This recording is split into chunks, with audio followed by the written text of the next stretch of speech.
If you are managing inventory in SME, you might wonder what a JIT count is. So right now we're looking at an inventory item and there's a JIT count of 2.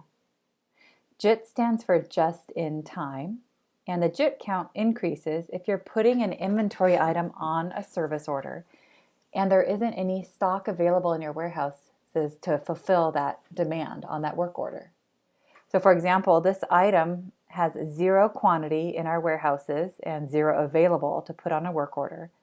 So if we were to actually go to a service order and add this Globe 213 item, let's try that. I'll go to the Order Items tab, click Material, and add Globe 213, and click OK.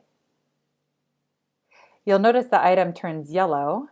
That's indicating it has a JIT status, meaning there isn't any stock available in our warehouses to fulfill the demand of that item. If we go to the inventory item now, we're going to see the JIT count increase to 3 because we added that item to another service order and we didn't have any stock to fulfill it. So typically you're going to have to place a purchase order. So if we go to the service order, you're going to see in the inventory allocation window, which is where you manage reserving stock, you're going to see the item status for that Globe 213 item has JIT. If we try to go and select stock, there isn't any stock available.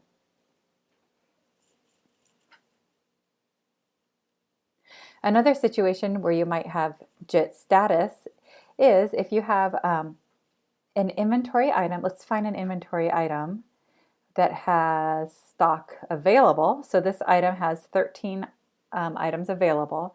But if you check Force JIT on this item, anytime you add this item to a work order, even if there's stock available, it won't allocate or reserve any stock. You'll have to, it's actually forcing you to either place a purchase order or take an extra step to remove the Force JIT and reserve stock. So sometimes people force JIT on a material or an inventory item because they always want to place a PO for it, even if they have it in stock. So if we go to a service order again and add that Optiplex server, which we had Force JIT set on, even though there was stock available, there's 13 available in our warehouse. Since we had Force JIT set on that order, it's blocking the auto reservation of our existing stock, and it's forcing it to a JIT status, and it's basically prompting us to create a purchase order for that part. If you really want to reserve your own stock, and you can get past that Force JIT by opening up that inventory item, going to the Item Details tab, and unchecking this Need to Order Force JIT. Then that allows you to go into the stock details and reserve stock. Another scenario where your JIT count would increase is if you put an inventory item on a service order and there's no stock in the default warehouse for that item. So in this item, the default warehouse is default. So when I put this item on a service order, it's going to look in this warehouse to see if there's any stock available. I can tell I have 3 on hand and 3 available for this item. If we go to the stock tab on here, we can see that stock is available in the East Side and Bob's Van warehouse, but not in the default warehouse.